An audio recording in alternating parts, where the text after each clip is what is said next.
شاید بہت سے لوگوں کو یہ معلوم نہیں کہ اور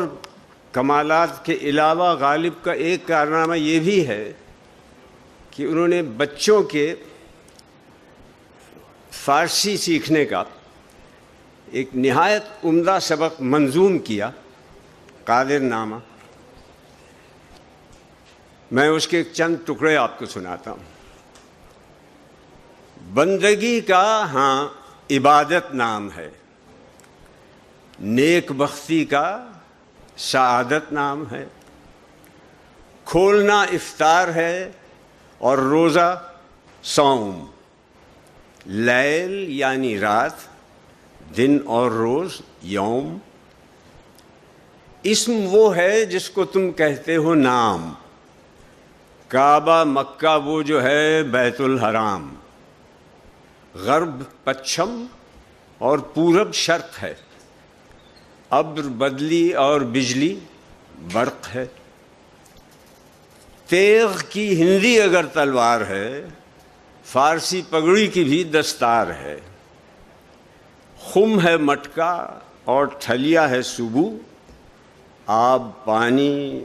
بحر دریا نہر جو، چاہ کو کہتے ہیں ہندی میں کنواں، اس زمانے میں اردو کو ہندی ہی کہا جاتا تھا، دودھ کو ہندی میں کہتے ہیں دھواں، دودھ جو پینے کا ہے وہ شیر ہے، طفل لڑکا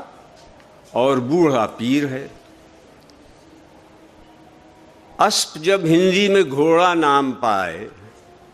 تازیانہ کیوں نہ کوڑا نام پائے، گربہ بلی موش چوہا دام جال، رشتہ تاگا جامہ کپڑا قحط کال، ریش داڑھی مونچھ سبلت اور بروت، احمق اور نادان کو کہتے ہیں اوت، روئی کو کہتے ہیں پمبا سن رکھو، آم کو کہتے ہیں امبا سن رکھو، گر دریچہ فارسی کھڑکی کی ہے، سرزنش بھی فارسی جھڑکی کی ہے، آمدن آنا بنانا ساختن، ڈالنے کی فارسی انداختن، سوختن جلنا چمکنا تافتن، ڈھونڈنا جستن ہے پانا یافتن، ہے قلم کا فارسی میں خامہ نام، ہے غزل کا فارسی میں جامہ نام،